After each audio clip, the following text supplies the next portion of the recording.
regăsit în ceea ce a spus Hans-Thies Lehmann și această extrem de atentă lectură a lui Brecht, care, așa cum spunea mai devreme chiar dumnealui, este câteodată greșit înțeles. Însă am descoperit totodată un verdict pe care cred că ar fi bine să-l reținem cu toții, care sună destul de dur în sonoritatea intervenției profesorului Lehmann, dar care are o legitimitate incontestabilă. A spus: atunci când comedia nu funcționează, încetează să existe. You said in English, I remember, if comedy doesn't work, it simply doesn't exist anymore. E un mare dezavantaj, dar în același timp e și privilegiul comediei și l-aș ruga pe profesorul Lehmann să ne spună câte ceva despre ceea ce crede că astăzi, la început de secol 21, constituie forța comediei, forța ei politică, forța ei umană, culturală, teatrală, forța ei estetică. De ce avem astăzi nevoie de comedie pe scenă? Yeah, this is of course a basic question, and I would say, first of all, because we have a public sphere which is overflowed by value debates, human rights and so on, and the comedy is a place where we can see these values hollow, and there's something that is not necessary.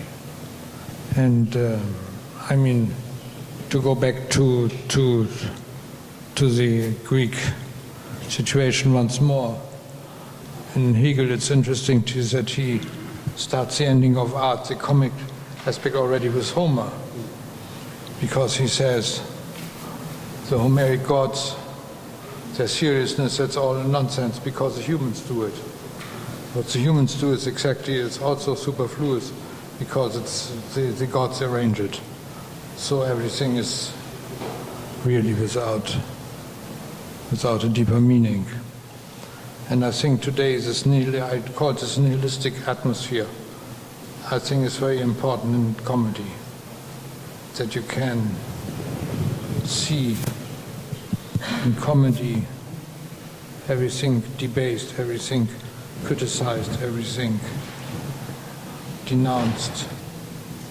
For a long time in Europe, both Western Europe and East Europe, there was Brecht was played, interpreted very politically, without humor at all, I would say. But how do you think about this? Did you see someone trying to make it political yet comic? I think yes, today. There are a number of attempts. And René Polish is one of the most important ones. And he is constantly referring to the Lehrstück of Brecht, to the learning play. He wrote, for example, a few texts which is already, as the title is funny, the Schnittchenkauf. That's like the Messingkauf. How would you translate it? Yeah, right. What is a Schnittchen of bread? If you have two small pieces of bread, a Schnittchen. Little slices of Brecht. Little slices of bread. Brecht. Okay. It's the title of the book of René Polish. And it makes, of course, reference to Der Messingkauf by Brecht, which is about the Brechtian theory of theater. Instead of laughing, you made us all cry, telling that the art theater is in a deep crisis. Do you think it will recover? I don't think that's necessary. That's the best joke of this morning. It may, of course, but I don't know. Because if you think of the people today who are doing interesting theater, René Polish and company, Frank Castorf and so on, they all do jokes on the political situation. And frankly, if I look at what's happening in the world, I just can't stand to see news. I inform myself only by satire magazines because it's impossible to take it serious.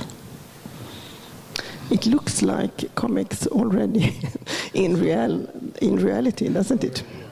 When we talk about the end of art, it's not about there was art up to point A and then there's no longer art, but it's art in the process of ending. Art is always ending. Art is always becoming its own remnant. And I think this is what we can observe today, and which is a productive aspect of analyzing theater today. Theater was declared dead many times. When movies, cinema was introduced, people said this is finally the death of theater. When radio came, when television came, and so on, and still it's kicking and alive.